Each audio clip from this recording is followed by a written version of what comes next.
Hello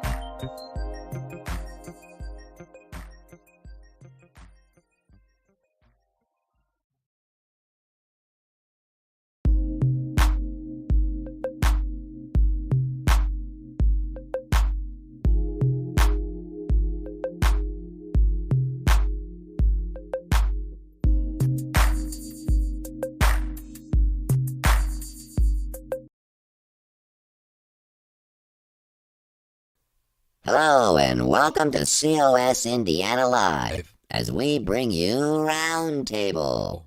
The Roundtable segment is presented here every fourth Monday of the month at 7 p.m.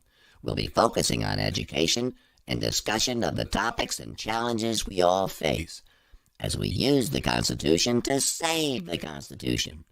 Join us now as we bring you COS Indiana Roundtable with our MC, John Ackerman.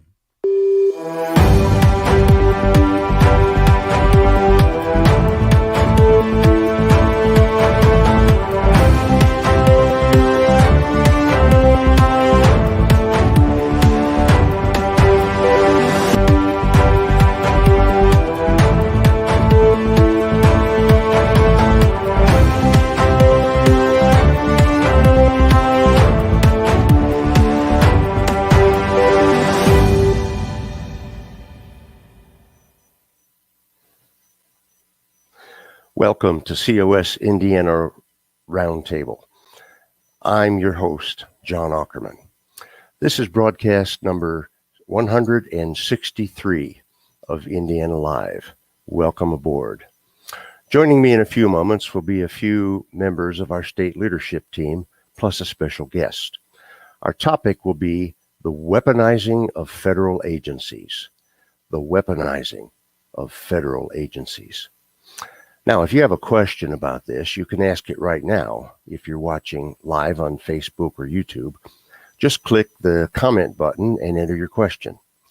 You can also email the roundtable at raiseyourvoicecos@gmail.com. That's raiseyourvoicecos@gmail.com. After the roundtable conversation on weaponizing of federal agencies, we'll invite you to join Convention of States and show you how to volunteer to help us make a difference.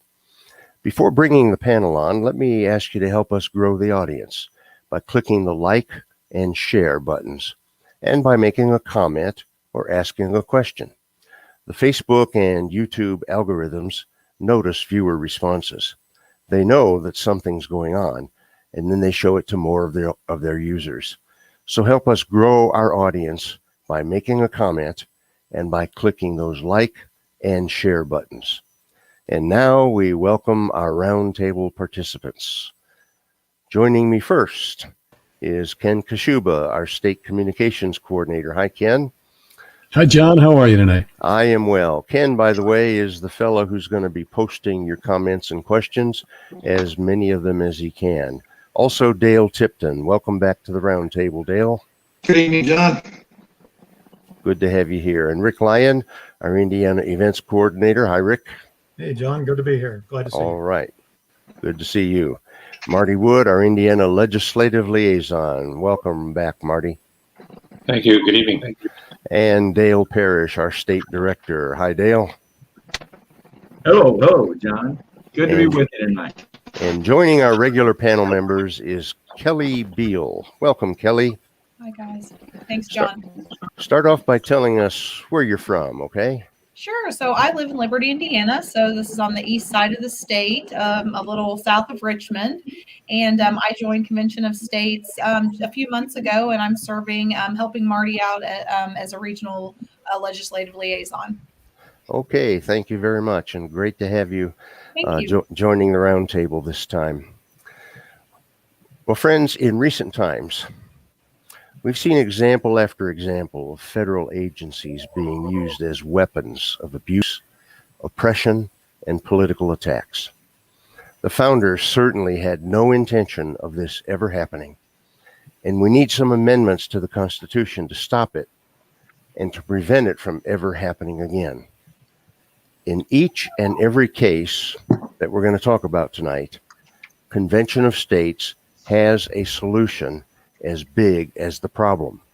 The solution is the call for an Article 5 convention to impose term limits on federal officials, to force fiscal restraint, and to limit the scope and reach of the federal government.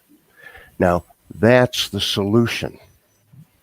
For the remainder of this roundtable, we're going to look at 5 federal agencies that have broken faith with we the people and need to be reined in by powerful and specific amendments to the Constitution.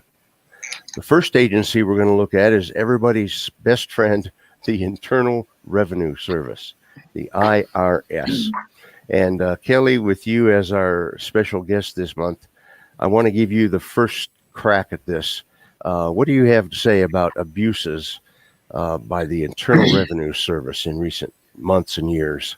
Sure. So I've chosen to go a little bit of a different direction than the 87,000 IRS agents, because I think we all know that one. That's been in the headlines. So I wanted to focus, of course, this is nationally, but really looking at the state of Indiana and how this would impact us as a state. And we have quite a large, a population of Amish people within our state. I know I have several families that I go to every year for produce and flowers, and they're a part of our state. And I just read an article last week in the New York Times about a gentleman, an Amish farmer in Pennsylvania, Bird in Hand, Pennsylvania, who had been, he had a business for a number of years, and now because he voiced his political views in a way that was not something that the IRS liked, they actually have come and are going after this gentleman for past tax evasion and some other things. So I'm not liking what he says or what he stands for. And so, I feel like that's an overreach of the IRS. It's a way for the IRS to be weaponized against someone because they don't like their political views or how they do business. Yeah, that's a very good example and kind of a sad thing when you think about it, but I guess it's happening a lot. It is. To a lot of people all around the country. Dale, do you have a comment to add to that? Well, I want to, in my research on the abuses by the IRS, my goodness, there's so much out there about abuses. But something that caught my eye is this is a pattern when you talk about abuses by the IRS, and that's the use of the audit as the tool. The weaponizing tool seems to be using the audit, and it's been used by every administration. Apparently, it's not just a one administration type thing. It's been used by every administration, and or at least it appears that it has been. But I mean, I've personally never experienced an audit, but perhaps some of the others on our panel have experienced that. But I can just imagine, especially a business, and how disruptive that can be, especially if it's really being used as a weapon to revenge, out of revenge or whatever it might be. But that just seems to be, it just caught my eye, that seems to be the weapon of choice by every administration, is the audit by the IRS. Yeah. Marty, can you add anything to this? What have you seen the IRS do that's been an abuse of power? Well, I think we've all heard of, many of us involved in convention of states came up through Tea Party organizations, and we all know what Lois Lerner did back several years ago in denying tax exempt status to Tea Party organizations and other not-for-profit organizations. It's another thing that they have wielded over to hold over people's heads. Churches, in addition, have been subject to this. So, the IRS has a lot of, I think the common theme tonight is what you touched on in your opening statement, John. It's about weaponization. and overreach of all these alphabet agencies. And I'm sure we've all had examples or heard of examples. Yep, I think so. Dale Tipton, you care to contribute to this? Sure, I've got a list here that I'd like to present to you for your consideration. And as I read these lists, these are people that have been subject of audits, either in the past or present, and an increased kind of unnatural amount of audit activity. And see if you can come up with any kind of a theme here.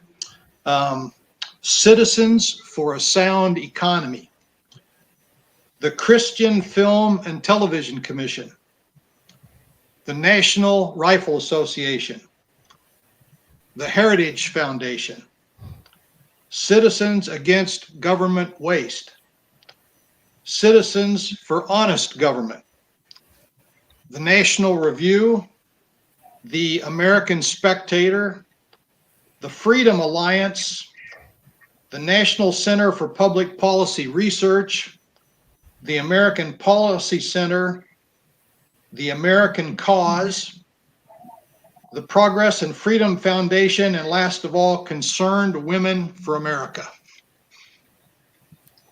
I wonder what the common thread is between all those. I don't get this at all. I don't know. It's any sense of accountability. Could it be maybe like conservative organizations possibly? Might that be something? Conservative organizations and any organization that wants to hold the federal government accountable. Right. Yeah, and if you think back just a little bit, there's some other names that popped up, such as Paula Jones, Jennifer Flowers, and Juanita Broderick, if those names ring a bell from the past. Yeah, you're saying all these have been subjected to audits by the IRS, Dale? Correct. Wow. Really? Hard to believe, I know. I wonder what those ladies had done. Well, I'm not going to comment on that. Yeah, there you go. Wasn't it was it during the Clinton administration that the Heritage Foundation was audited, and seems like another one that I'm trying to think of right now. But anyway, every administration in one way or another, I think, has used this. Yeah, this is not related to politics, not related to partisan politics at all. It's that power corrupts, and the more power that's given to these federal agencies, the more corrupt they are tending, and the more they will weaponize their powers. You know, I just heard that they're after Betsy Ross for underreporting income for making the flag. Oh, Betsy Ross. They might have trouble getting her to pay anything. Yeah, but they don't know that. They're just going to keep chasing. Okay, let them chase. Let them chase. Ken, anything from our social media audience?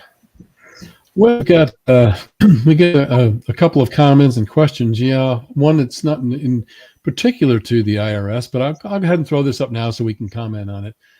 Jeff Manley had a question. He says, how do term limits solve the problem of the administrative state, the unelected and unaccountable members of the executive agencies? And I think we have unaccountable people, bureaucrats, unelected people in just about all of these agencies. So I figured it's appropriate we could throw it up now. Well, I have an idea, but does anyone else on the panel have an idea before I go? Yeah, Marty. Yeah, I would say, everything that evolves in this government and in life in general is around money. And, these agencies, we're talking about the CDC later in this discussion, but these agencies all get to be friendly with either politicians that are connected to certain interests and money interests, or other outside influences of private sector. And the whole focus behind term limits is to move people around, get them out of there before those types of interests can get too much embedded with them and in their pocket. And I think, term limits is an answer in a long way. It's a great question. I think term limits is an answer to a lot of things, and certainly a good start to start solving a lot of things.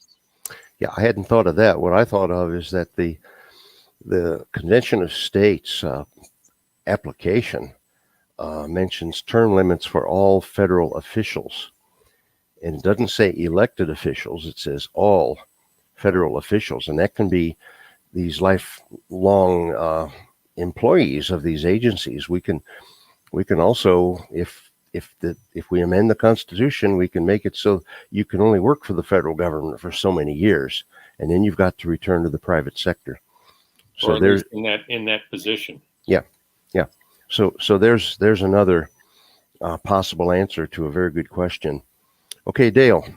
Yeah, I don't know that term limits would solve the whole problem, but it would sure contribute to the solution, I think.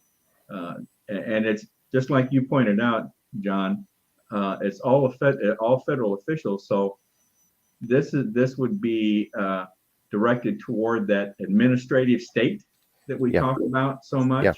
Yeah. Not just the elected officials, but the administrative state that, as Marty was explaining, that's there for years and developed all these contacts and relationships and money. Yeah. It's all about the Benjamins, baby. Yeah. Okay, Marty. Yeah, and I saw Jeff here followed up with an excellent point. We're not talking on the administrative side necessarily about elected positions, but these people all report up through cabinet positions, which follow those that are elected. So when new people are elected, cabinet positions change, other things change. And again, if you're tracking the money, you're going to find the people. They're going to be buried in corners, and you're going to be able to do something about it. Yep. Okay, Rick, did I see your hand? Yeah, before you moved on, I wanted to make a comment on the IRS thing. So, yeah, go ahead. Go ahead now. Okay. Well, I think there's a very subtle way that Congress uses the IRS, weaponizes the IRS, and we deal with it every year, and that's through tax breaks. If the current administration doesn't like something, they can go through Congress and enact some kind of a tax break for the people they do like. And the thing that comes to my mind is like the green energy stuff.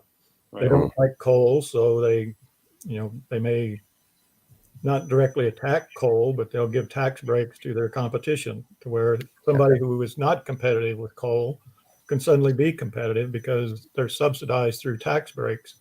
And I think that's just there's several examples of that, I guess. But that's just another way that the IRS can be weaponized and attack things that the current Congress doesn't like, but promote things they do like.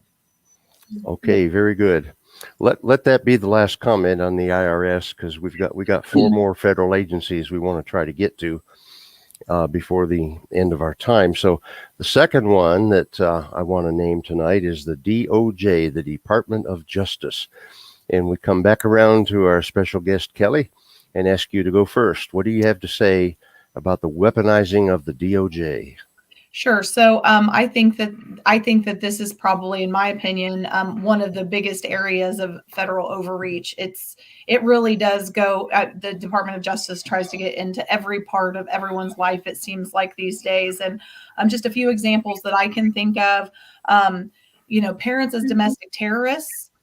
Parents that were objecting to CRT in the schools, or trans boys and girls sports, that sort of thing. Anything to do with Title IX, I felt like that was an overreach. January 6th, there's still a lot going on with January 6th and what the FBI's involvement in that was.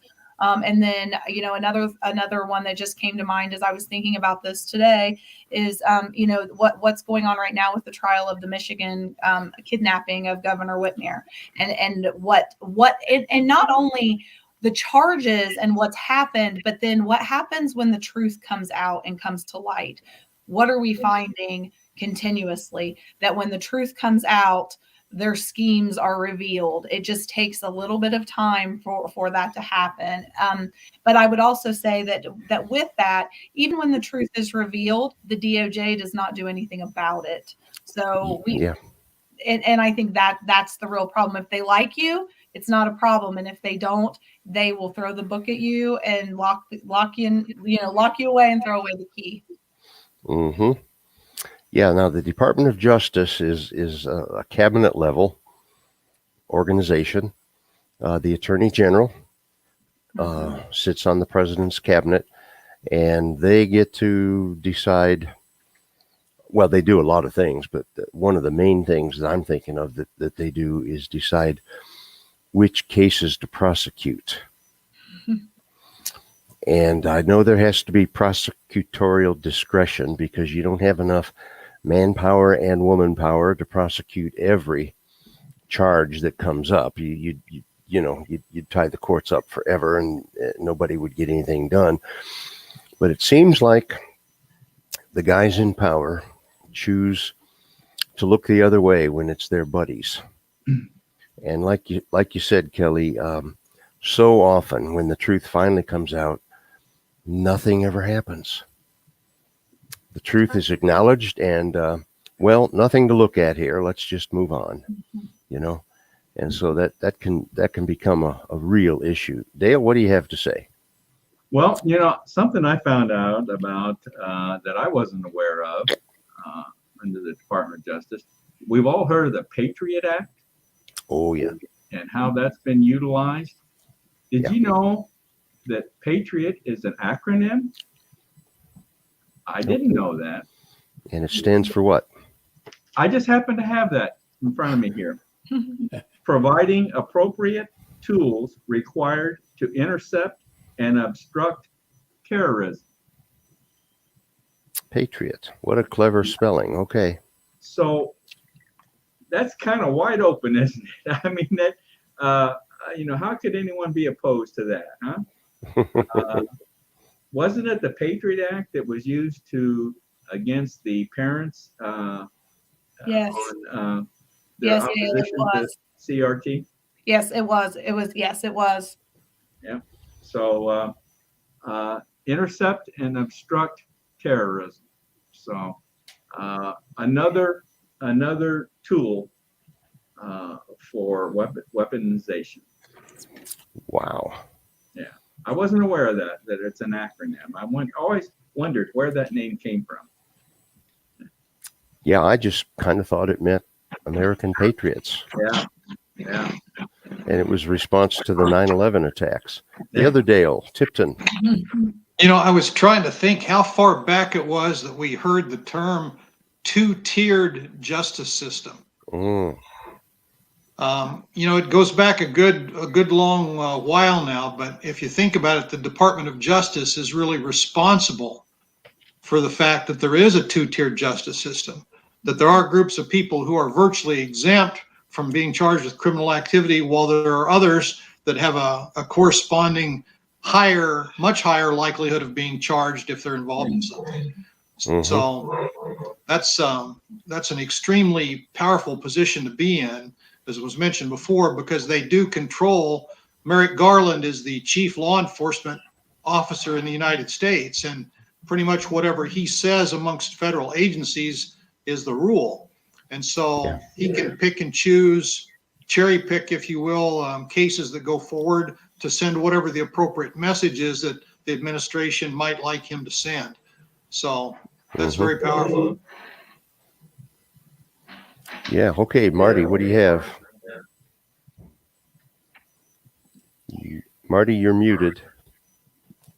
Dale, you make an excellent point. And I think it's just something that we need to realize, though, too, that there is accountability here with all of these organizations, and that's back to Congress.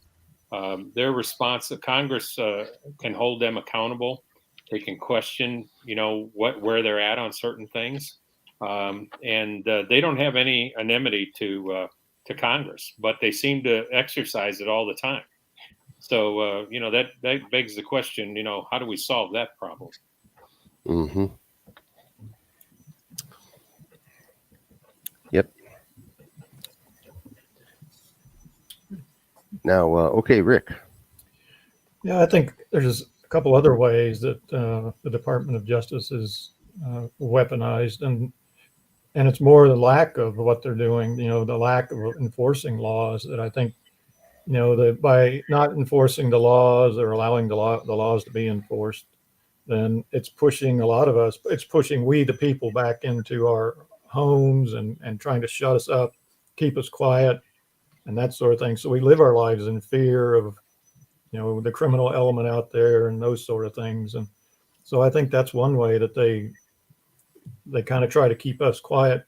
And I think the other way too is by not prosecuting obvious election fraud. I mean, we have videos of all that, but by not enforcing the laws when it comes to election fraud, it makes us lose confidence in voting. It takes away there's some saying about ballots versus bullets or something like that. But, when they don't enforce the election laws, then we become, well, what's the use of voting? They'd just be corrupted anyway. So they're taking away that weapon from us, from we the people as well. So I think it's, it's trying to shut us up and take away our hope of actually making a difference in government of the people and by the people. Yes, indeed. Now, a very important part of the Department of Justice is this thing called the FBI, the Federal Bureau of Investigation. And the head of the FBI reports to the Attorney General. And so we want to separate the two because the Department of Justice prosecutes or decides which cases to prosecute, but their investigative arm is called the Federal Bureau of Investigation, the FBI. And we want to take a look at them too, because it doesn't matter which party is in charge. FBI has been weaponized against certain members of we the people. And I want to go back to Kelly and ask you first, what examples do you have of the weaponization of the FBI? Absolutely. So Chris Wray is he's the director of the FBI, reporting to Merrick Garland. So two individuals that definitely, it seems that they definitely aren't for half of the people, we the people.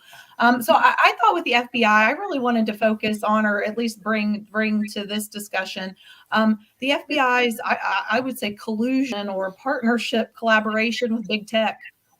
If we just think about how, social media is such a huge part of our society today. We see everything on Twitter, on Facebook, on Instagram, TikTok. Look at us. We're on YouTube right now. This is social media. And the department, or the FBI, has worked with big tech to silence us. They silenced the former president of the United States. They silenced people because of they didn't like the narrative around COVID, or really they didn't like the truth around the science of COVID, election integrity. Anyone that has a dissenting opinion against their narrative, they will silence. And I can speak personally. I've been silenced on Facebook, Twitter, and I've been banned or continued for a period of time because of something that I said. And what I said was the truth. It wasn't a lie. It was backed up by science. And I was told that I was spreading misinformation. And I think that's a huge violation of we the people. Mm-hmm. Okay. One member of the panel here who knows something about the FBI is Dale Tipton. What can you tell us, Dale, about the weaponizing of the FBI? Well, if we want to stay on kind of the same thing from the IRS as far as conservative organizations, one of the things that is the most troubling to me, and obviously you have the whole Russiagate thing and all this other stuff that everybody's aware of, but within the terrorism part of things, as far as those types of investigations, they have numerous things that they call threat indicators. And there were some new ones that were just picked up by Project Veritas in one of their undercover things, where they got a hold of one of these documents that talked about this.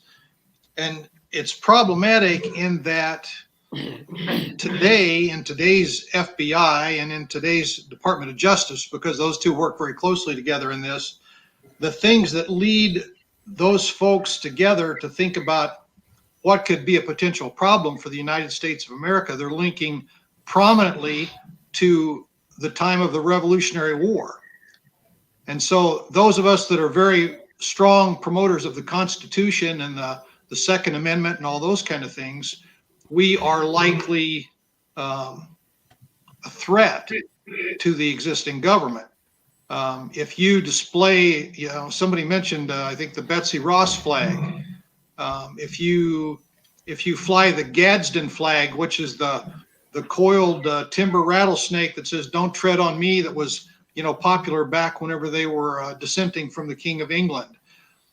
If you do any of those things, if you make the comment about the blood of patriots and tyrants must be shed from time to time to refresh the idea of freedom. If you say any of those things like that are from prominent founders, every one of those things that are seen that are attributable to you indicate a composite of a potential threat. If you are a Christian and a churchgoer, if you store food and ammunition, if you're a military veteran, interestingly enough, and all those things together are now on a list that would promote you as a potential threat. And so everything's gone full reverse, and the people that are actually the most patriotic people in the country are now being flagged as a potential problem for the country. And I might say my own view is it's not for the country, it's for the current administration. I would just limit it to that, which is, it's terrible. Mm-hmm. Yep. Okay, Ken, what do you have for us? Yeah, I wanted to make a comment about some of my own research, and then throw in a couple of comments we've had here from the chat board. I found it interesting when I looked back that how far back the FBI really has been just at it, and I think the biggest difference in what I drew up was the difference of technology. Obviously, I think it's amplified today by the technology we have, but I went back and saw the Red Scare raids of 1919 and 1920, where the Attorney General Mitchell Palmer had hoped that arresting nearly 10,000 suspected radicals and immigrants would propel his presidential campaign. And there was a federal judge named Anderson who condemned his crackdown for creating a spy system. Does that sound familiar? And it destroys trust and confidence and propagates hate. Well, here we are.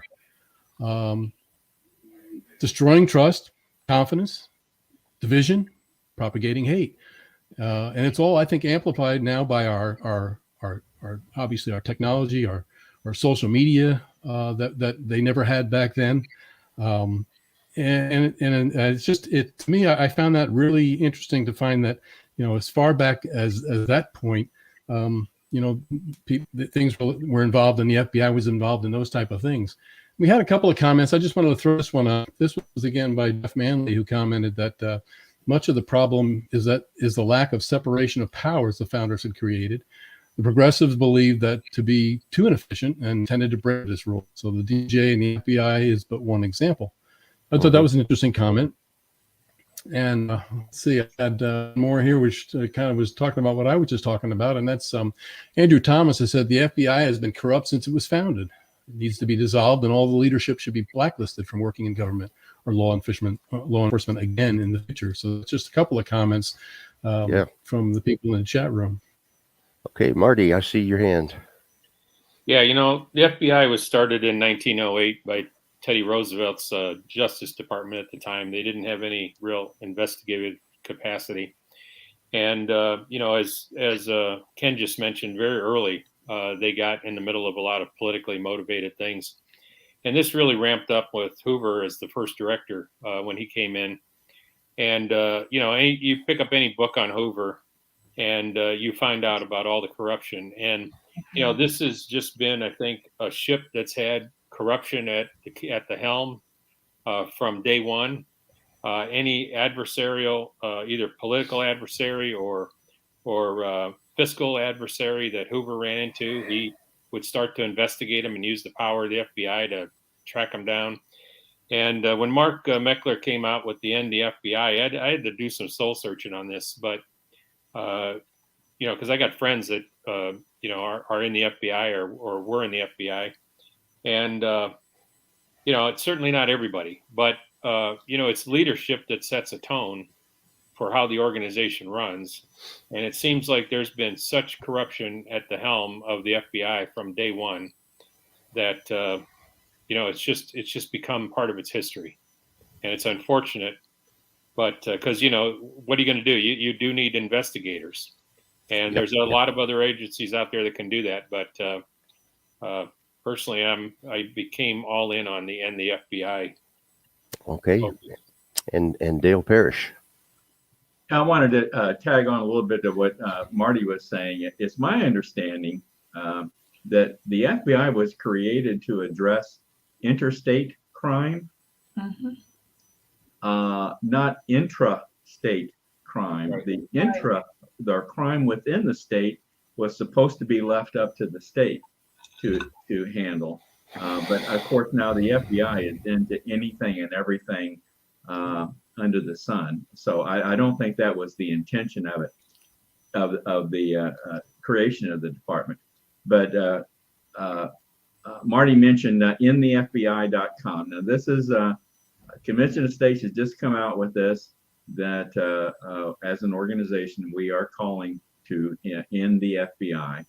And so our viewers, if they want more information on this, can go to this website, inthefbi.com, and get more information on this. But this is something that Convention of States has just introduced. So I just thought we better mention that, John, since we were talking about the FBI. Yeah, this was the appropriate time to mention it. And our president, Mark Meckler, is spearheading that.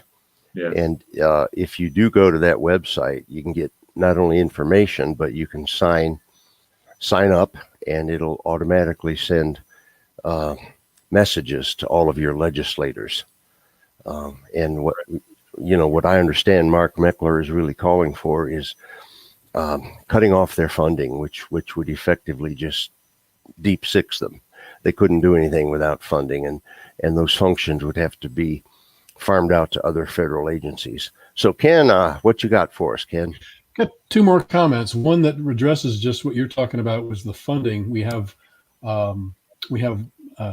one of our viewers has brought this question up in regards to that, talking about turn off funding these cabinets. Obviously this is if the Republicans take charge. How can they turn off the funding these cabinets and bring them in and answer for politically weaponizing of these agencies? So I thought I'd bring that one up first, and then we have one other question which we'll direct towards our own experienced FBI person. Well, anybody have an answer to this question that's on the screen? I think, isn't this, if I'm understanding correctly, I think this is what the GOP is saying they will do if they retain the House and the Senate in November, that starting in January of 2023, they will be bringing in the leaders of these various departments, whether that be Merrick Garland or Chris Wray or whoever else, to answer for this. I mean, Mayorkas is another one from the border perspective that I think they're planning to bring in to answer for this. And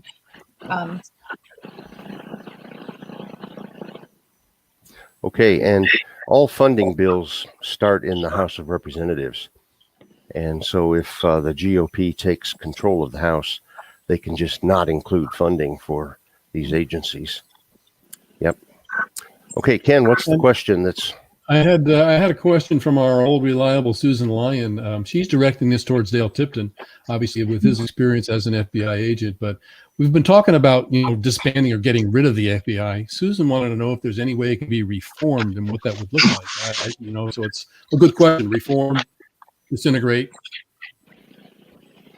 Go ahead, Dale. That's an excellent question. In the battle cry that Mark Meckler did this past Sunday, he kind of addressed that, and it kind of gave me pause. And we talked about the corruption at the head and all of that kind of thing. And up till now, they've got, I think there's 14 whistleblowers that have come forward that are working with Congress to try to correct some of the things that are going on. But Mr. Meckler kind of addressed the question of why aren't there more?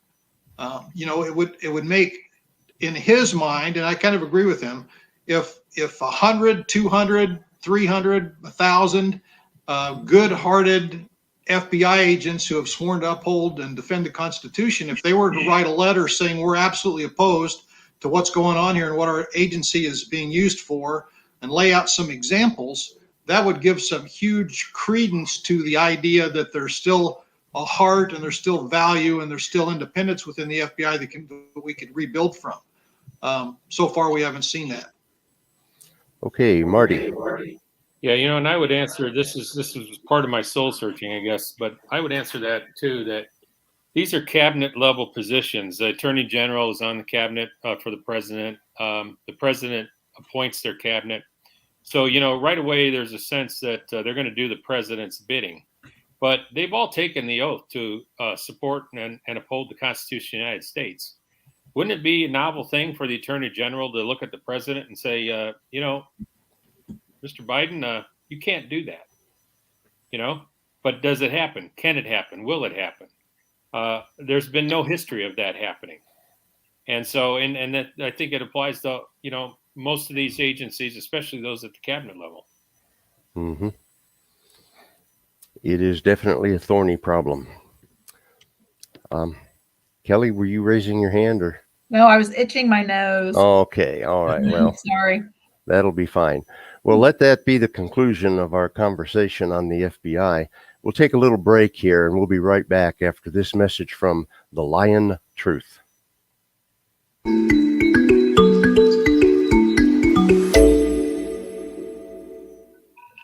Hello, everyone.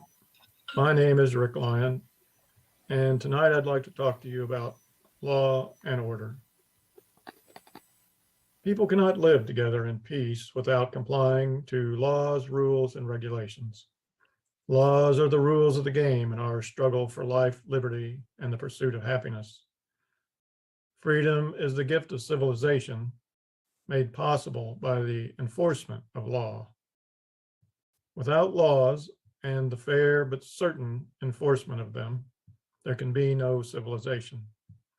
Without civilization, there can be no security, prosperity, freedom, or peace for anyone. It is the creation of law that led to the creation of civilization and the relatively peaceful enjoyment of society. Defunding the police, prosecutors who only enforce the laws they agree with, and courts who refuse to isolate us from criminals are all contributing to the breakdown of law and order, the result of which will be crime, chaos, and, I fear, vigilantism. If government doesn't enforce the laws, the people will, and we certainly do not want that. The laws of civilization come from group wisdom. In a monarchy or in anarchy, individuals make the law. In civilization, the group decides the rules of living peacefully together and the punishment for breaking those rules. This concept begins at home with the family, the foundation of civilization, where the parents set the rules and enforce them. It is here that children learn how to live in society as peaceful and productive citizens. The quality of life is directly proportional to the quality of our families. Peace is secured only by the enforcement of laws. Government regulates and adjudicates the differences among its people in a peaceful manner, replacing might makes right as a tool for enforcement. Anarchy and chaos created misery. Therefore, government came into existence for the peace and protection of the people. Civilization's primary benefit and government's primary responsibility is security in the form of military defense and preservation of peace through law enforcement agencies within the group. Government is the regulator and the enforcer of the rules of civilization. Crime is an assault upon the morals of society. Our self-interest established the law against murder. Society sanctified it as a moral custom. Religion consecrated it as the law, when broken, is sin. And so did all three join together to make life more safe and sacred. Society could not be held together without the moral guidance of religion and the value it places upon all human life and righteousness. If we are to maintain our freedoms, we must enact wise, fair, and equitable laws and provide for their wise, fair, and certain enforcement. These are the purposes of and aims of representative government, government for the people. The group employment of force and the maintenance of law and order is the domain of government. Forgiveness and mercy are the domain of God and individuals. Law and order protect the law-abiding majority from the unfair and immoral acts of the immoral few. Shrewd, wicked, and evil people should not be allowed to exploit and oppress those who, because of our idealism, desire for peace, and spiritual nature, do not wish to resort to force for our own self-protection or freedom. Law and order are essential to civilization and the future of all mankind, and we should demand no less from our government. And that is the Lion Truth. Thank you.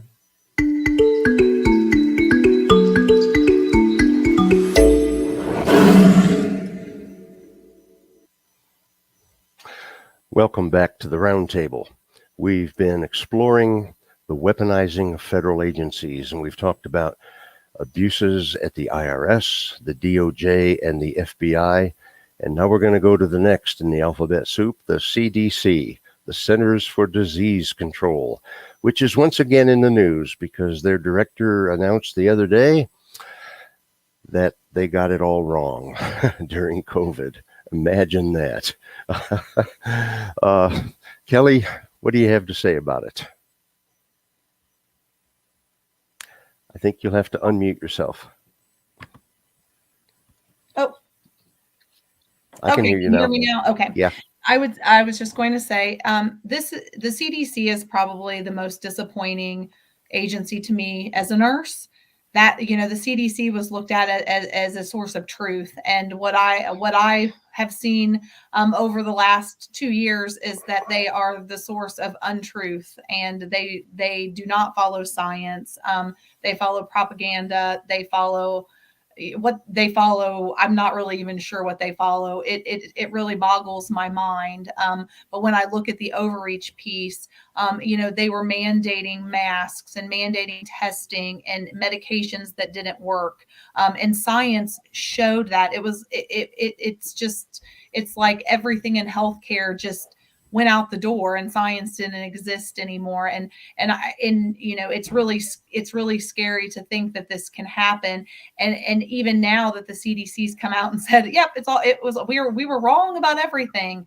What's happened is they went back and forth and changed their minds so many times. Nobody knows what to believe.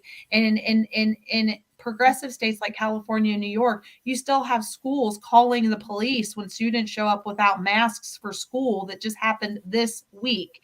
Yeah. When we know, based off of multiple scientific studies from around the world, masks do not work in preventing COVID. And if anything else, they are showing that it's growing other things in the lungs. So not only does it not prevent COVID, but it also can harbor bacteria and fungus that can then be harmful to people, especially children at the lowest risk. So another overreach, and I'll just say this and then I'll be quiet because I'm very passionate about it. Mandating vaccines for children under the age of 18 is ludicrous. It's really ludicrous for anyone because it really has a 98% survival rate. I would take that over a vaccine any day. I'll take my chances at 98% surviving, even elderly patients. So big overreach, and I could go on and on about it. 98% is pretty good odds. It is. I might even go to Las Vegas if I had a 98% chance. Well, John, that's actually better than the yearly influenza that you guys will remember has died since 2020. So influenza was about a 96%. So COVID's even better than the flu, and I'm pretty sure we didn't shut down the world for the flu every year. That's correct. Who else wants to pitch in on this one? Marty? Yeah, I mean, just a couple of examples of the overreach that, everybody's heard of. But CDC put a eviction ban notice in effect because of took ownership of people's property basically, during this mess. And then, with the masking mandates that everybody was following, school boards, everybody was pointing the finger at CDC to follow these mask mandates. When it finally got overturned earlier this year, and this shows you, to my earlier point, how this whole thing works together. Hours after the judge in Florida declared the mandate unlawful, the Biden administration walked away. They kind of backtracked away from it. But who steps right up is the American Medical Association, who said that those at highest risk should be wearing masks. And simply put, if any infected person should be wearing a mask because it reduces their ability to infect others. Now, that specific statement didn't come out in the prior 19 months, but all of a sudden now they were worried about the person that had COVID affecting others. Before, it was the people who didn't have COVID affecting others and spreading it. Right? And then who teams up with despite the federal judge, district judge, setting this aside and, taking away the mask mandates for airlines, trains, everything else.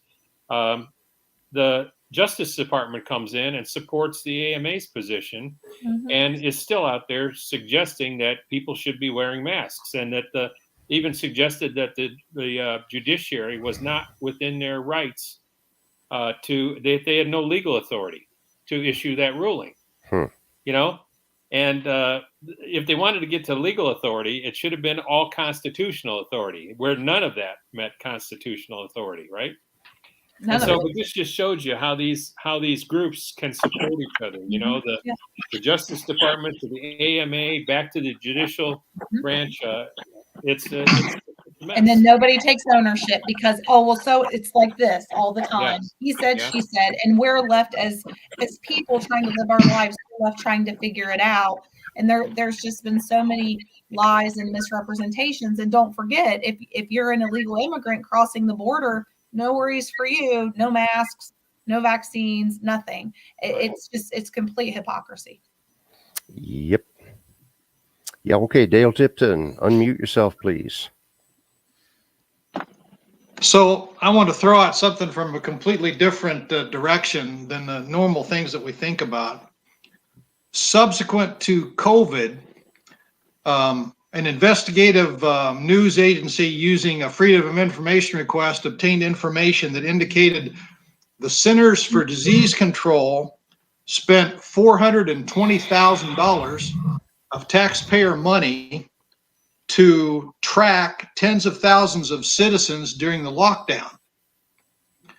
So it says that, and I'll just read this brief paragraph, the CDC bought the location data, quote, to perform analysis of compliance with curfews, to track patterns of people visiting K through 12 schools, and specifically to monitor the effectiveness of policy within the Navajo Indian Nation. The government agency also used data bought because of COVID-19 for what were described as general CDC purposes.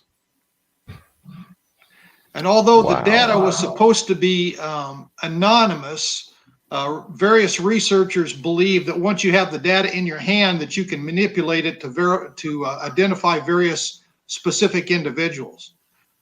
And so you wouldn't normally think of the CDC as being somebody who would be out there looking at you without you knowing it, but that's apparently not true. They are surveilling. Yep. Living example of the surveillance state. Yeah. We picked on Americans that helped us win the war. Yeah, I mean, that was very interesting to me. I mean, why the Navajo Nation, I have no idea, but there you go. Well, examples abound of the weaponizing of federal agencies. We have time to take a look at one final one, and it'll be the Department of Education. And so we go back to Kelly again. You get one last first crack at it. The DOE. What do you say? Okay, so here's a great example of how the Department of Education oversteps in our education system. mean, education's supposed to be driven by at the state level, not at the federal level. However, federal money, if you as a school choose, if your school board chooses not to indoctrinate children into the transsexual ideology, meaning allowing boys to be in girls sports in your school system, or you're not following those whatever rules, suggestions that the government has decided, or the Department of Ed, they will withhold the free lunch money for the underprivileged students. That is happening right now in our United States. It is absolute overreach. It is ridiculous. Withholding the lunch money. I didn't know that one. Yep, they sure are. Dale Parrish. I came across an article that caught my eye. This apparently just occurred within the past couple of weeks, that the DOE made $8 million available in new grants to help colleges strengthen and diversify the teacher workforce. Now, we all know what that means, right? Yep. And it in essence, I mean, it's government money trying to influence the makeup and composition and the type of teachers. Now, I know it's not a lot of money, but it's another effort by the government to influence the type of teachers and so forth in colleges and universities. So I mean, it's just here's some money. You can have the money, but we want you to do it this way. So and of course, after the grant runs out, then who's going to be paying for these new teachers that they brought in? It'll be in tuition. It'll be raising the cost of college education. Yep. As if it's not high enough now. Right, right. Okay, Ken, what do you have? Yeah, I've got a couple of comments that I'll get to here, and I just wanted to pipe in on that too. I mean, first of all, the Department of Education has nothing to do with what was originally intended by our Constitution. It's on a state level that the education should run. On a local level, it should be run. You get examples like Common Core, and of course that's evolved into things like CRT, and it is all tied to money. It's extremely tied to money. And then you have the teachers union, which is basically another media arm of the Democratic Party. I spent a number of years involved in education, and saw it firsthand at conventions and conferences, where come election time, you wouldn't find a red button anywhere in the place. So on top, I mean, basically speaking, the Department of Education should be disbanded, and it is all about the money. And we had a couple of comments. One here by Penny Tucker. What do we have to do away with the teachers union?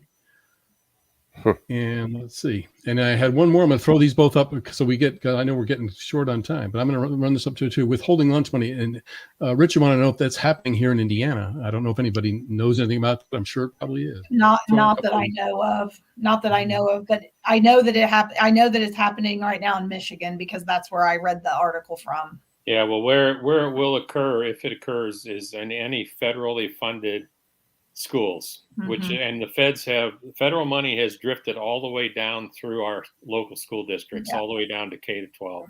Yeah. And so once you take the money, you're enslaved. Yeah. Yeah. And I don't know an answer to that first question, how to get rid of the teachers unions. I don't know. Well, Indiana is a right to work state, as many states are. So you're not required to join the union, but it does not disband the union. So the union ranks are not that strong, but actually the heavy influence on Indiana comes from Illinois in both teachers unions and the trades. And because of our proximity to Chicago, we still have a heavy influence here with union. But fewer and fewer people are seeing where the union benefits them and are paying and therefore they don't have to pay dues or do anything else to be in a union. So their ranks are dwindling, but they show their presence, and They are supported heavily by the Democratic Party, but they get every Republican in Indiana shakes in their boots when a handful of union teachers walk in. I don't understand it. And they've got the money and the buses to bring teachers to the State House. Yeah, and John, I'd like to make a comment on this education thing. I'd like to challenge everybody on the line and actually all of us in COS to really research the Department of Education, because what Ken just said is absolutely correct. It's not in our Constitution. It was intended that the states manage and conduct their own education, and education was designed to build good citizenship, good citizens. It wasn't about reading, writing, and arithmetic. It was designed to build good citizens. And look around and ask yourselves, how is that working these days? This all got going with Johnson. You guys probably heard about the war on poverty and the Head Start program. Well, that kind of kicked this off, but Carter started the Department of Education in 1979. And the interesting point of this is that every Republican in Congress has said from that day forward, they were against the Department of Education. Yet it has progressed all the way through every Republican presidency. Bush changed this whole thing around to major child, No Child Left Behind Act. This has been evolving. Clinton did a bunch of it. Every president has had their mark on education. And so despite for 58 years, 60 years, every Republican saying they're against it, they have done anything but not support it. And I think that's something that everybody ought to look into. Everybody ought to be really challenging their Republican representatives at the state level. Why are you accepting federal money? It's promulgating further DOE engagement at the federal level in our states. And just to the point Kelly made about the lunch money, I mean, they can't do that if the feds aren't behind the funding. Right. But they're doing it because the feds are behind the funding. Okay. Some powerful examples of government overreach. We've come to the end, and I want to thank the panel. Your contributions are very much appreciated, and we'll see you next month. And now, here's a video of some young people giving their answers to the question, is the federal government broken?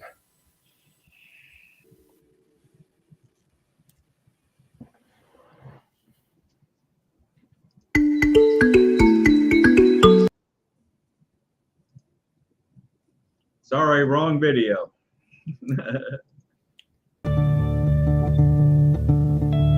Our government is definitely broken. The EPA is totally out of control. I mean, VA is completely broken. If a private business were to run things like the government, they would be out of business like that. Our tax system is ridiculous. And how are we supposed to pay for that and our student loans and find a place to live with no job? I mean, it's almost as if nobody really cares what happens to us anymore. There are so many problems that we have, and that's just going to be placed on us. My generation especially, we need to lead because enough is enough. DC needs to listen, and we need to take the power back to the people.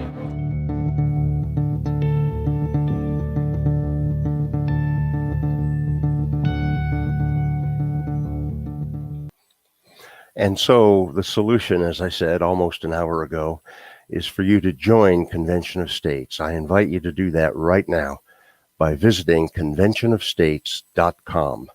That's conventionofstates.com.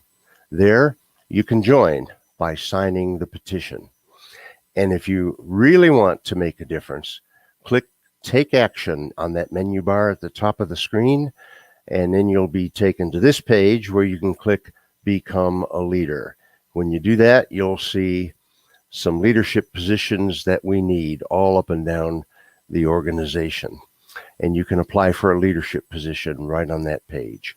Now is the time to visit conventionofstates.com, click Take Action, and help us make history. Well, this brings us to the end of this month's Roundtable. Before I say goodbye, I want to remind you of our email address. If you have any questions about Convention of States, email them to us at raiseyourvoicecos@gmail.com. That's raiseyourvoicecos@gmail.com.